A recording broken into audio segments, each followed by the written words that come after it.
the world of technology, B2B technology, has become so complex that if you are the CIO of a large company and you think about, upgrading your security systems or, doing a new CRM system or whatever, or getting a grip on artificial intelligence or what have you, this world has become so complex and so fast moving that as a CIO, you don't want to do this on your own.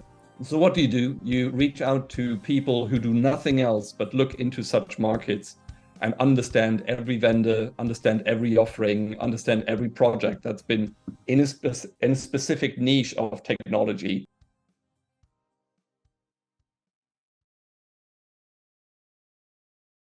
Hey, Chris, wanted to say thanks again for taking time to chat with me today. And I wanted to start just by giving you a chance to tell the audience, what is it that you do? I'll leave it at that. I'm thank you, Jordan. I'm doing something that's under the radar of many people in B2B technology, and it's a topic called Industry Analyst Relations. So what is that? Basically, if the world of technology, B2B technology, has become so complex that if you are the CIO of a large company and you think about, upgrading your security systems or, doing a new CRM system or whatever, or getting a grip on artificial intelligence or what have you, this world has become so complex and so fast moving that as a CIO, you don't want to do this on your own. And you don't want to go out and ask some consultant about their opinion either, because they always, they want to sell this stuff to you. So they're somewhat biased in a way. So what do? You reach out to people who do nothing else but look into such markets and understand every vendor, understand every offering, understand every project that's been in a specific niche of technology, like firewalls, and know everything about that and analyze this. And there are people who are called industry analysts who do exactly this, and they write about it. They do vendor comparisons. They do opinion papers about new technologies, new trends, what works, what doesn't, and these kind of things. And they're independent. Their whole reputation depends on being independent. They don't sell this technology. And they are industry analysts. And now, as you can imagine, it is incredibly important for technology vendors to be exactly understood by such analysts. What do you do? Why do you do it? How do you do it? What do you not do? Why don't you do certain things? So that analysts can inform potential buyers about you in the best possible way and get you on the radar of such buyers where it matters, and keep you off the radar where it doesn't matter or would probably not be helpful for you. So I have helped very large firms manage industry analyst relations for more than 10 years. And at some point decided I wanted to switch from very large vendors to the startup ecosystem. And so what I now do is I'm an advisor, a consultant for industry analyst relations, specifically for startups. Is that role then still niche? Like, is there specific technologies that you analyze or that you understand better, or is it just a broad look at what technologies are available for a startup? Does that question make sense? No. Okay. So, well, when you say that, explain. you can be like, when you're looking at a large organization, they're probably analyzing whether it's technology for, like you said, a firewall or a security system, or like there's different technologies out there, right? Is there a specific niche that you understand better, or is it like, hey, I'm just here to help connect the startup to the specific, technology experts? It is the latter. I myself, I'm not a technology expert. I'm an expert in helping startups liaising with the right industry analysts who do cover their space and maybe nothing else, and find the right types of analysts to liaise with, and explain to them how do you make yourself understood? How do you get on those analysts' radars? How do you explain yourself in a way that makes sense to the analyst? Because you cannot just use standard marketing material. You cannot just repurpose your investor pitch, because all these tools are valuable information, but they come from a different angle. They discuss, they explain, they cover other things and use a different language and set other priorities than what an industry analyst would need. So if you, in a nutshell, if you would repurpose your PR material, your newsletter, so that would be far too marketing-ish, far too salesy for an analyst to be able to make use of that. Because an analyst not only has to protect their impartiality, they also have to protect their reputation in the sense of never, falling for just marketing claims. In fact, they are being paid by the end customer, by the buyer of technology, to protect them from overly confident marketing, and make sure that the buyer doesn't invest in technology that actually is not able to do what it claimed to be able to do. This is it's fascinating because I never even, I guess, understood that this segment of business the world existed. Because you're saying you're helping like a startup that sells a technology, build that relationship with the analyst, and the analyst is supposed to be on the side of the consumer, that end consumer that's then choosing that technology, right? Yes, exactly. But there is a second side to this. So because analysts, a single industry analyst has somewhere around 1,000, sometimes up to 2,000 interactions with vendors and buyers and investors and potential partners per year. That is a single person. So that gives an analyst an enormous breadth and depth of insight into that very specific segment. And as a technology vendor, you can also use that insight in that you purchase the right to do an inquiry with that analyst and ask them all sorts of questions. Ask them, what is this? What are end customers asking you? What are they trying to achieve? What are they frustrated about? How do you see my positioning in comparison to other vendors in this market? Where do you see my strengths and weaknesses? Where do you see white space in the market? So as a startup technology vendor, you can not just inform the analyst about what you do as best possible, you can also get insight back into your business to help you make smarter decisions faster. And for startups, that's what it's all about. Yeah, and it's interesting because, when you think of a startup and you think about their marketing plan, I guess I'll ask the question, like, how should someone starting maybe a SaaS business or something like that, where they're selling a software, think about their marketing plan? Because if they are B2B, that's a very different game plan than if I'm actually going direct to consumer or things like that. And I guess I never would have understood that, there's this whole analytical side of it. There's kind of intermediary. So when you talk to these startups, what do you talk to them about? Hey, this is what your B2B sales plan should look like. That's a super interesting question, and the research that we've recently done has shown some really insightful data to this question and to many questions around this.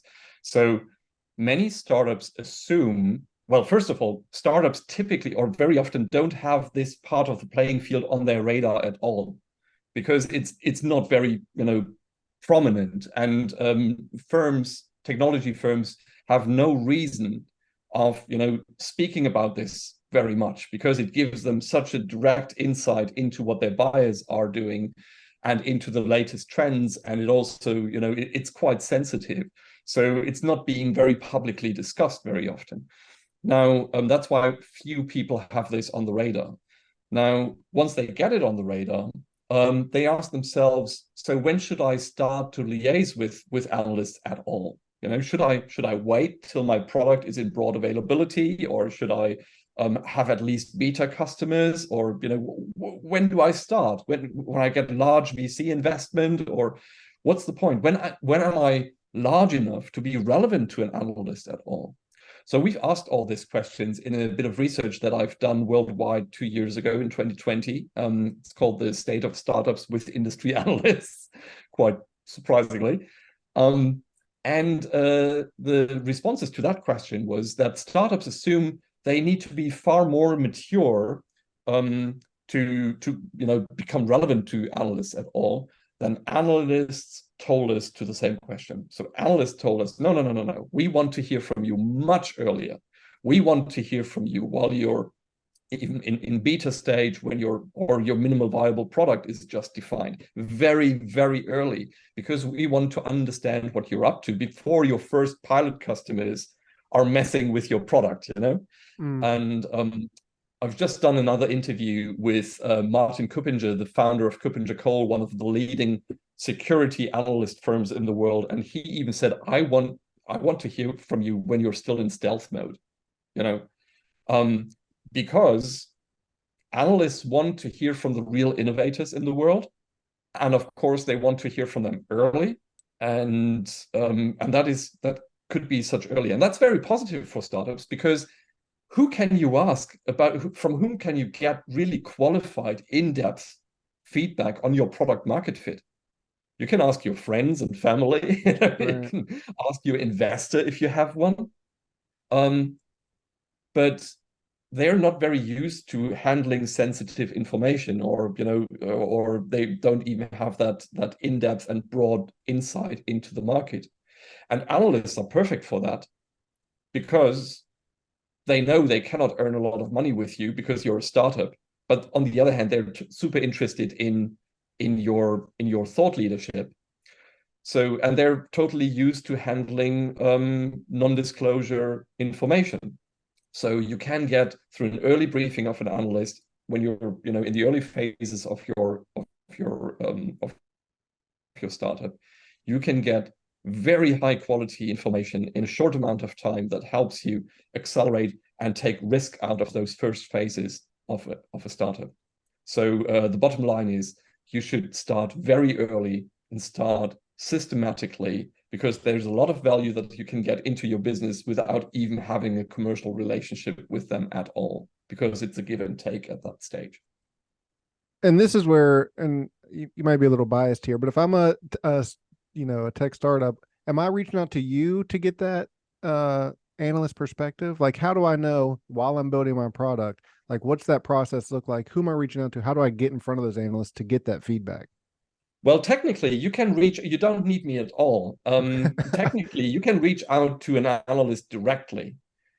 The challenge is, there are thousands and thousands of startups coming like an avalanche down the mountain, like permanently. Mm-hmm. So if you're the expert in, I don't know, a certain technology topic, like robotic process automation, what have you, and you're the expert for that field, and there are literally dozens of startups coming through every month, or hundreds, or it's really difficult to sift out, who do I speak to and where do I prioritize my time, because there's also all the established vendors in that space who want to get hold of you all the time, who want to do briefings and inquiries, and you have to write your research, you have to write your publications. So, again, a single analyst has 1,000 to 2,000 conversations with his part of the market and writes his research. So they are very pressed for time. So as a startup, it is quite difficult to get access. And what helps you get access better is if you know who specifically to contact, and if you know how to contact them, so that they can qualify, okay, this firm, this startup is potentially relevant to my research agenda. And as a startup, typically you don't know the firm, you don't know the names, you don't know their profiles, you don't know their research agenda. It's very difficult to find these things out.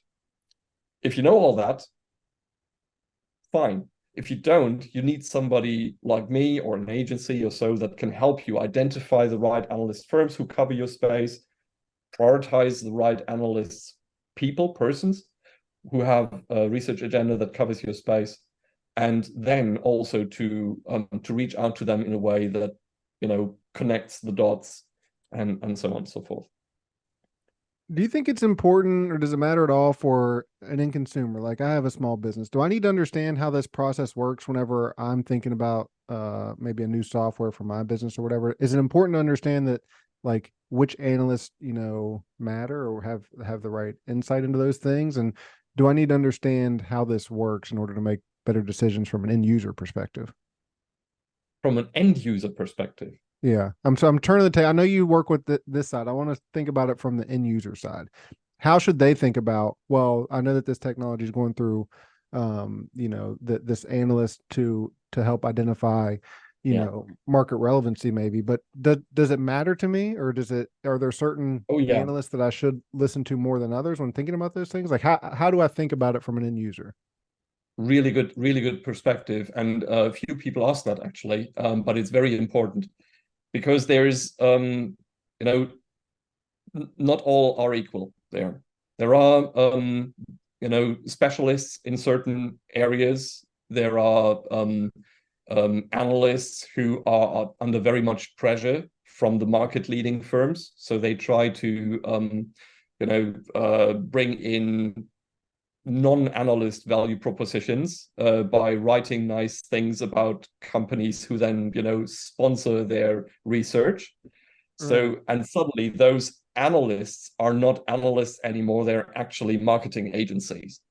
And for an end user, it is incredibly important to understand, is this analyst who's writing about this topic, is it actually a credible firm and a credible analyst, or is it only a marketing agency that's masquerading as an analyst? So that is incredibly important. I would say that professional, buyers, or a CIO in a certain field who has a little bit, a couple of years under his belt, will have, seen which types of firms have a reputation for writing anything about, any vendor, if only you pay them. But in some fields, it's not that obvious. So that's an incredibly important thing. And by the way, that is also important for the vendor, because you also want to prioritize your time and your efforts and your money potentially with actual industry analysts, and not with agencies who just masquerade and pretend to be an analyst firm, actually are just producing whatever you want them to say, because that does not have the credibility, not the reach. But is there like a database? So like, am I just supposed to know who's credible, or like, how do I find out, like, when I'm researching a software, who do I need to look for? Is there a way to know, hey, this is where I go to find out the best reviews, honest analytics of the softwares I'm looking at? That's a well, there's two things to that. It's an experience thing. I've been now in this industry for more than 15 years, and learned it the hard way, if you will. So and I wouldn't know that there is a point where you can say, oh, this one's a good one, that one's a bad one. There is no TripAdvisor for this. There are specialist advisors like myself, or agencies who do nothing else but work this part of the playing field, and they have this experience. I do have certain indicators when I speak to an analyst firm, in terms of what they offer me, how they speak about what they can do, that will indicate to me, is this pay for play, or is it real? And you can sense that, but it requires some experience. So yeah. I'm gonna take a step back a little bit. When you think about the term analyst, what does that mean to you? Because my corporate experience was as a financial analyst, so that word can mean broad things, right? Oh, what does that term mean to you, and what you do? Yeah, in my space, an industry analyst is someone who has a lot of time to think deeply about his pet topic. And he just has a lot of time to look into this and nothing else. Take briefings, read a lot of material. When they do their research, reach out to the vendors, get their material, get client references. And a reference is not just, a little quote where somebody says something nice about you. That is, the analyst is allowed on a call with your customer without the vendor being on the call, and the analyst interviewing that customer about their project experience in depth. That's a reference. Or another thing is, as an analyst, you might get access to, you might get demo access to certain systems, and you can try and test them under certain, for certain scenarios and stuff. So these people have a lot of time at their hands to look into their small niche of the market in any depth you imagine. And then they try to aggregate all this insight that they generate and all the feedback that they get from clients and all the questions that they get from clients and all the presentations that they get in terms of roadmaps and innovation thinking and all for that space. And they aggregate this and they write their research papers about it. They produce their reports about it. And that's what they do. It's in the name. They analyze everything about this thing. They're not the innovators themselves. They're just the analysts, but that they do really deeply. So, and I think you alluded to it a little bit before, but where does the funding come from this? So someone that has time to dig into these things, there has to still be funding for it. Where does that money come from? That's several streams. So first of all, a briefing an analyst is always free. If briefing the analyst, because the briefing is 90% information flow from me as the vendor to the analyst. So the analyst is the main beneficiary of that interaction, if you will, in terms of information flow. He will have a couple of questions, and sometimes these questions can be very informative for the vendor as well. So you get quite some value out of it as well, although the information flow is mainly one direction. But briefings are always free. Now, if we turn that around and say, I want to now get information, specific information back into my business, I do an inquiry with that analyst. And an inquiry turns the information flow around. It's like not 90-10, it's now 10-90. So now as a vendor, I can ask them a bunch of questions, and the analyst will do 90% of the talking on that call and give you the best information that he can. He will put himself into your moccasins, will wear your hat, become a virtual employee of your company, and give you all the information as best he can for your context. So that's how they earn money. The other thing is, of course, the reports and the research that they publish, some of that they will do for free, just to, make contact with the market.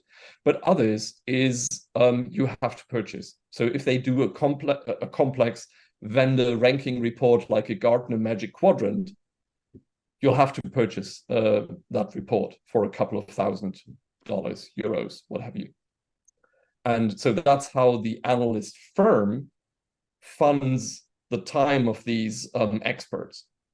The cool thing is that in good analyst firms, the analyst is like almost completely independent from what the firm, from the sales or the marketing department of the firm. So the analyst is free to choose where his research should go and what he should write about and what not, and what his thinking is on the topics.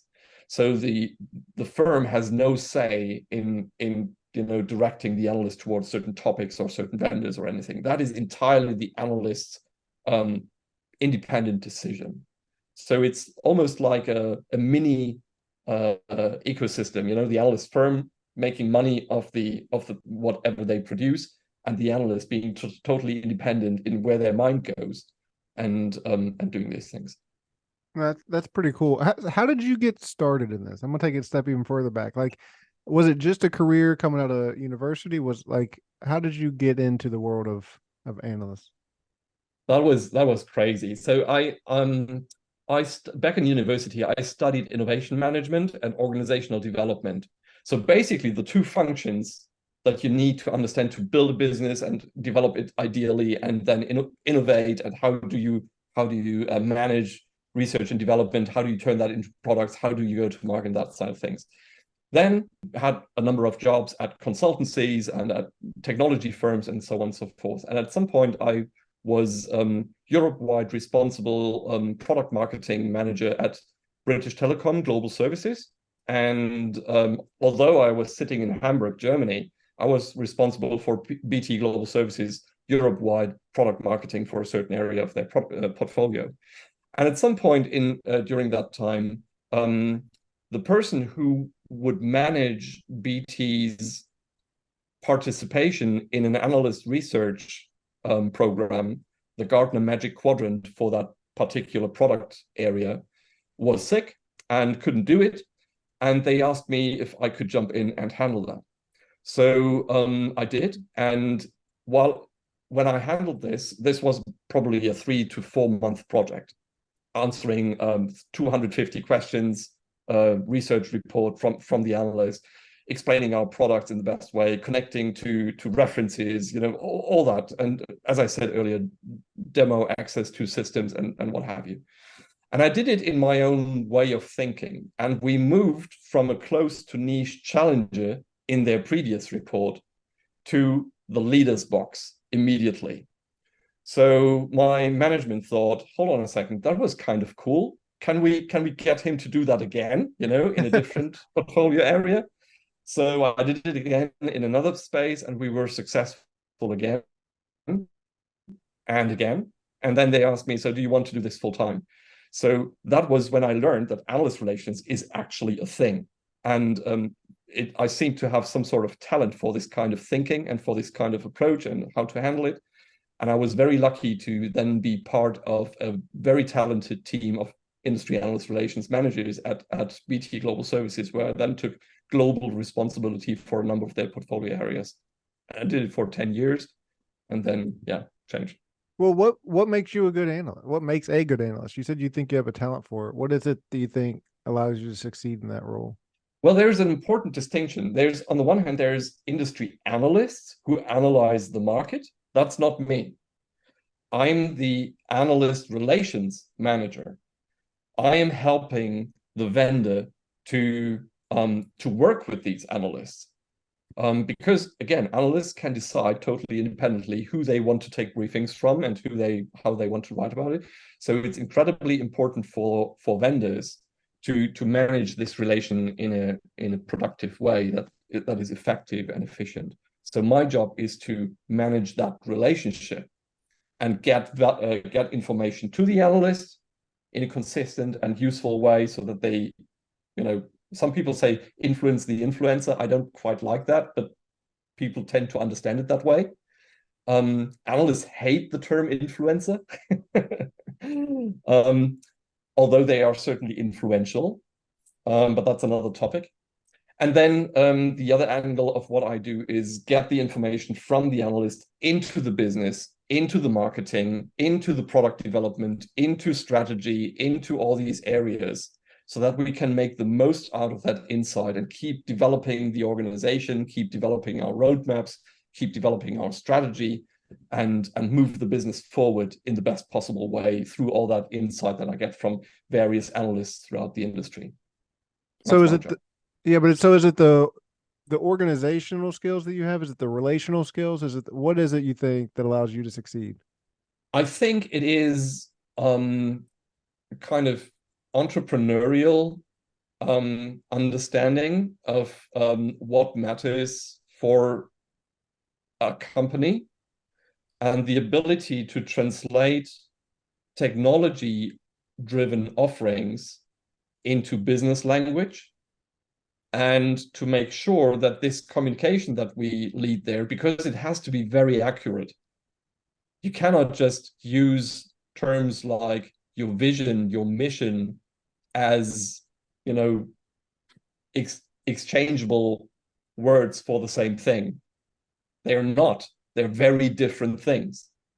You cannot just call something strategic when it's not, or to understand that a strategy is not a plan. Industry analysts need to be very precise with them, because for them to be able to differentiate between vendors, they need very accurate language. And therefore, when you speak to them, it makes their job a whole lot easier if you're being accurate with how you explain your business, rather than, using some kind of boulevard-esque general household kitchen table language talking about the business. So that is I think that is very important and helpful if you can do that. I want to go back to something you said, because you mentioned the analysts being influencers, but you said that was another topic. Is it because they're so influential that's why you kind of advertise it as B2B tech growth hacking? Like it's a way to get your product kind of scaled quicker? Yeah, exactly. So let me get back to that influential thing. So Yeah. an influencer is typically someone, I give that person money and they have a lot of reach and maybe also credibility, but I give them money to say nice things about me, to influence the market on my behalf. Now, an industry analyst has to protect their impartiality and their reputation. So if I would give them money to say nice things about me, that would immediately kill their underlying, their reason of being. They basically delete your account, because that gets known in the market very quickly. That's a shame, because being an analyst is quite lucrative and it is quite a cool job. So they don't want to lose their account. So analysts while they are very influential, they do not consider themselves or do not like to be handled or treated as influencers. So there's a fine, that's another thing of this, fine differentiation with language, not just throw everything into one bucket, be precise about what you're talking about. The other point that you asked was, is that the reason why I use the term growth hacking in my business? Yes. So one data point that we found is we all know that approximately 50% of startups die within their first 4 years in business, give and take, a bit more, a bit less, depending on the area you're in.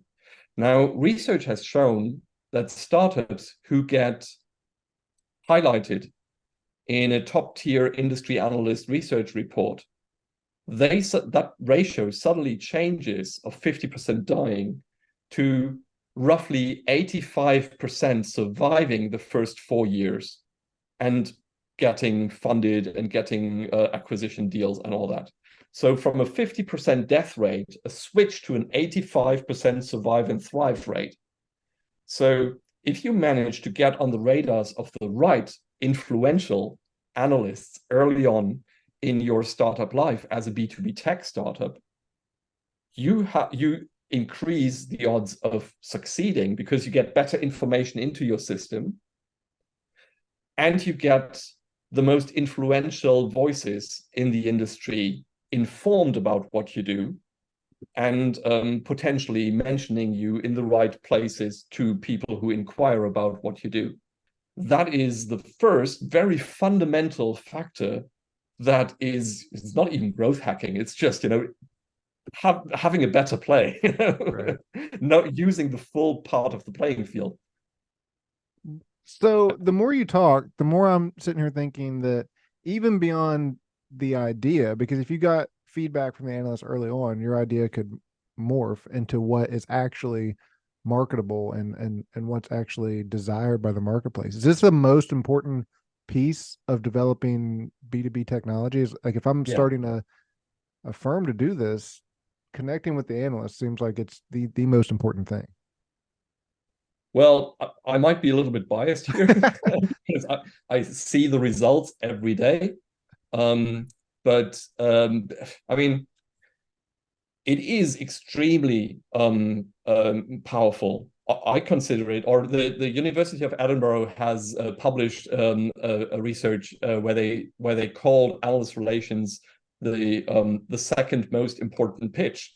First you need to get the funding from your VC, But then you need to get the most influential players in your market on your side to have better chances. If you want to break into a market where there are incredibly powerful players already established, like the IBMs, the SAPs, the Oracles of this world, and you know, Pete Smith, have just decided to break into this market with your bright new idea, you need some help. And you ideally get that help from the people who are best connected and who are inquired, you know, from, you know, the most potent buyers.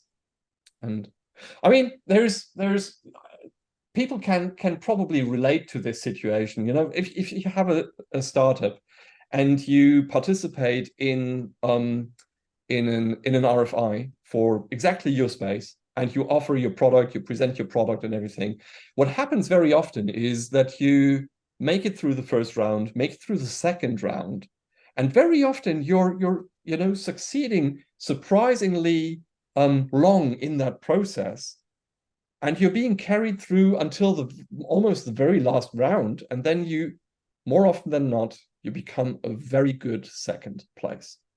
And the reason why that is that buyers not only see you as this innovative, young, admirable, you know, interesting new technology startup. That's why they keep you in the race as a benchmark. But they also see you as a potential risk to their infrastructure, to their, you know, to their architecture, because who knows if you will still exist in 2 years? Who knows if you're going to be acquired? Who knows if, you know, your technology really is the thing? So it happens pretty often that startups get carried through until the final rounds of bidding in an RFI and so RFQ.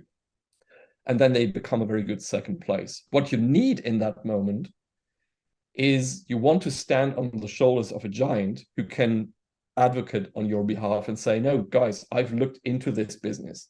They know what they do. They have excellent technology. There is zero risk in what they do. They've delivered this now for 3 years flawlessly.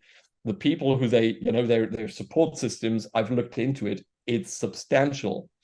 I know they had offers from a number of firms to take them over. They have always declined because I know their strategy is to break into this market and just do a good job. They're not after being acquired quickly.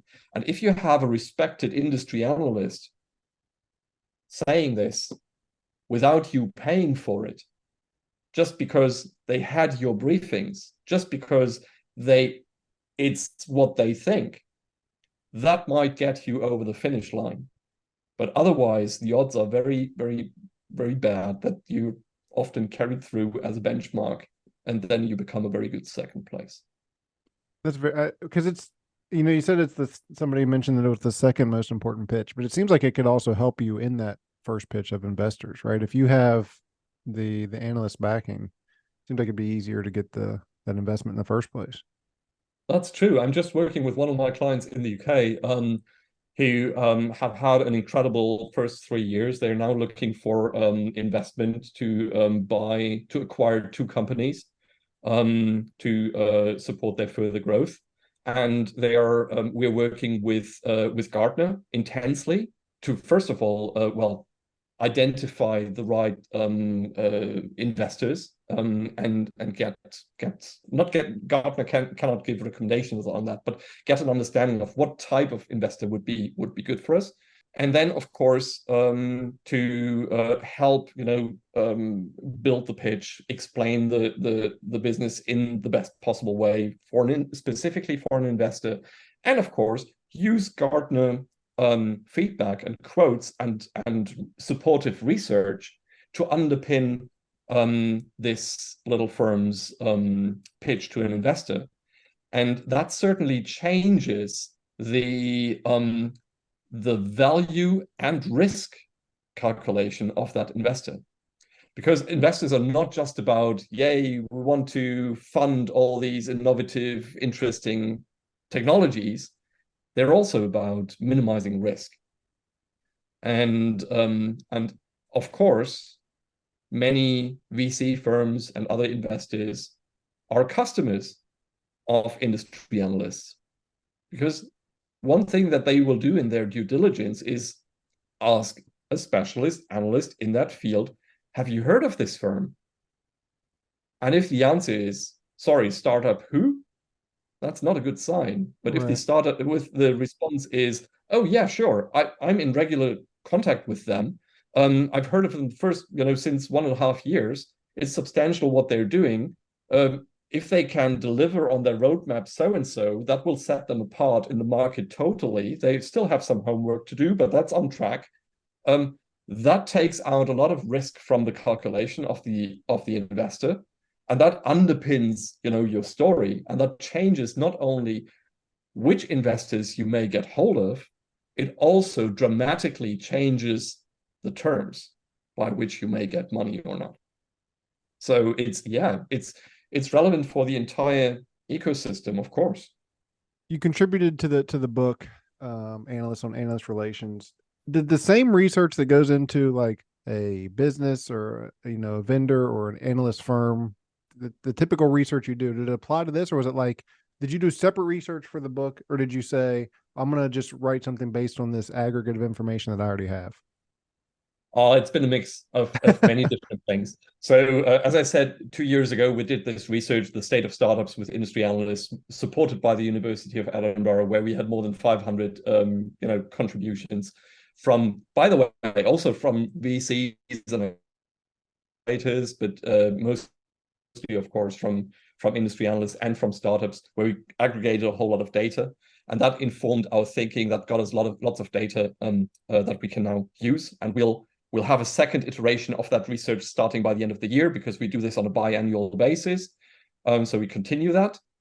And then based on that first round of research, we did an interview series with startups, VCs, analysts, in-depth interviews, where we dive deep into where do you come from, where do you go to, why do you do this, how do you do this, what works, what doesn't, what's your perspective on, how does artificial intelligence influence this whole thing or not, so all these interviews, the research, my day-to-day work, that all went into the book.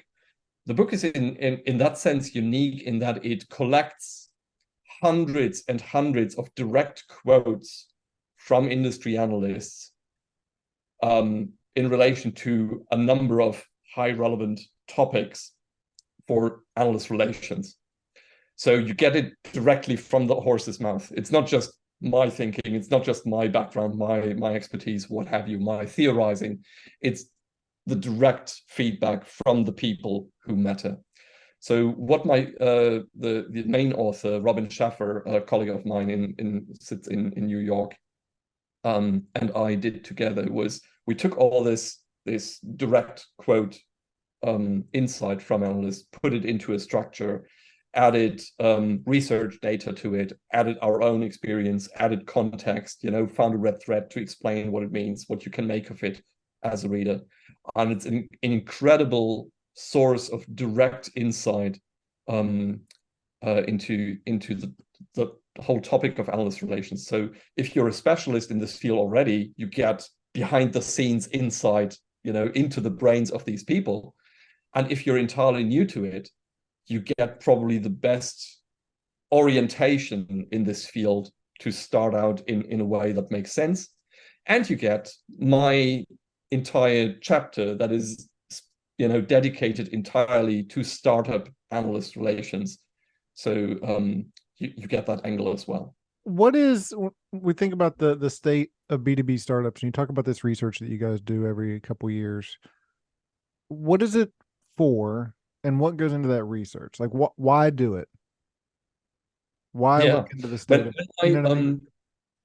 When I took the decision to move away from these, multinational, super large, mega player BT global services, and apply my background to startups, I noticed that there is not a lot of data available. I can tell all my war stories. I can apply my experience to it. But what startups really want these days is, and rightfully so, is data. is, can you prove this? Are there numbers that have you done this before and stuff? So there was a little bit, but not very comprehensive. And so I thought, so yeah, let's start somewhere. Let's start and collect data, ask them directly, ask them the right questions, do a 360-degree view, asking startups, have you heard of this? Have you done this? How did you do it? When did you start? How do you organize? How much do you invest? Do you invest anything at all? What are your experiences? What works? What doesn't? How do you apply it? And all these things. And a second set of questions, almost the same questions, to the analyst side. Why do you work with startups? What do you expect? What do you get? What don't you get? What are the mistakes? What works? What doesn't? Same, but from the other angle. And the third angle was to VCs and accelerators. Again, same questionnaire, slightly different angle.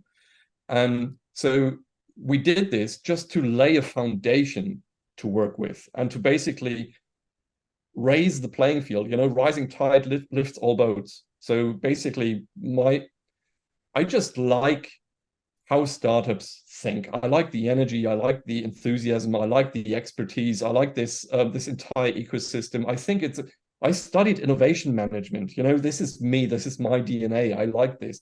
I just never had the technical brilliance to have a startup myself. I'm just not a technology person myself. So this is my way of supporting this ecosystem and helping this succeed better, because it's so sad to see this, again, 50% death rate of young people with really good ideas, smart people, lots of energy, days and nights invested, granny's money invested, whatever. And then it goes south just because the people were not familiar with the full playing field. And they're up against Google, or they're up against Siemens, or they're up against, Schneider Electric, what have you. And just because there's this gap or this underinformed part, and it's so easy to close that gap, but you have to start somewhere. So I decided, let's start with gathering the right data and spreading the word and just helping out. No, it's amazing. And in closing, I want to ask you about something that you mentioned in your social media, and that's when you building your 100% renewable energy home. So I'm in home services, so this really piqued my interest. Talk to me about why you did this, and then the whole process of building your family's house. Yeah, well, that's great. That actually happened almost at the same time when I took the decision to do my own business. So 5 years ago, I took the decision to do my own business, make that step from the large firm to supporting startups with this. We had a second baby in the making. We decided to build a house, move out right just outside of Hamburg. Hamburg is a beautiful city, but we wanted to detach us a little bit from the, faster, higher, kind of race and do our own little thing. So all this came together at the same time. So it was pretty much like a, restart of everything. And so one thing about me is I really I lost my heart in Scandinavia. I just love it up there. Sweden, Denmark, Norway, particularly. If you want to get hold of me, just say anything about Norway and I'm hooked. And so one thing up there is that people tend to build their houses have wooden houses.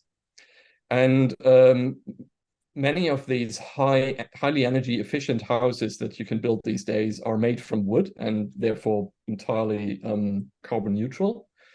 And so the decision was to build one of these houses. And when I was younger, I always actually wanted to be an architect. My parents talked me out of it because as an architect, you either are one of the top 3 in the world and then you earn a lot of money, or you actually become a cab driver. So they talked me out of it. Unfortunately, I listened to them, or fortunately, who knows. And so this was my chance to, sit down and design my own house and get to the drawing board and really lay out the house as I would dream about it, and so I did. And I'm over the moon proud that the firm who actually built it then had zero changes with the architecture, and it was all it all worked out. And you cannot imagine how scary it was to design a house, to lay out a house, the architecture, the floor plans and everything. And then the day comes and they build the house, and because they pre-construct the walls, they come on a big trailer, then there is a crane who picks up the entire wall that is pre-built in a hall in a dry construction site. So they put that entire wall in place, and then the next wall, and the next wall, and the next one, and then the floor, and your house is being built within a few hours. It's absolutely amazing. So that also means that after a couple of hours, you then get to walk into your house and walk into what used to be your floor plan. And I was so nervous to check, are these distances really working out? Will I have enough space in my kitchen between the sink and the oven? And, is this actually, will this work? How will it feel? Will the feeling that I wanted to ignite when I walk through the house, will that feeling actually come through? Will that materialize? So I was super nervous of that. And we couldn't be any happier. It worked out brilliantly. It's like I say to friends, it feels like when I come down the stairs in the morning and the sun shines into the living area and the kitchen. It's all very open, and there's a lovely field over there and a forest. And I come down the stairs and it still feels like it's a really nice Airbnb. Mm-hmm. And the owners have just texted us, why don't you just stay? Why don't you just keep it? And that's exactly how it still feels. That's amazing. And do you think it's Yeah. because it was your own, like it's designed exactly how you wanted it, like it's you? It's not just like, hey, I bought this house and did what, like, this is my creation.